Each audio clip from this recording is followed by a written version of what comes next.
Аз бях изритан от читалището. За добро или за лошо това не мога да кажа.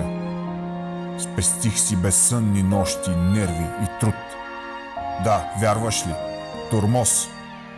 Като знам, че съм влязъл в читалището още от второ отделение и прекъснах само, когато бях в казармата. И сега бях изхвърлен извън борда. Там се разпореждаха хора, които не са влизали в читалището, които не са мръзнали там, не са отдали сили и възможности. Аз не исках награда. Исках да творя, да работя за благото на нашето село, за нашето читалище, за нашите хора, макар често да съм бил огорчаван. Въпреки да съм си казвал, че повече няма да вляза там, но пак го казвам сега, че велика е магията, светлината на сцената. Тя е като дрога, като опиум, трудно се лекува, ала изглежда ще трябва да бъде излекуван.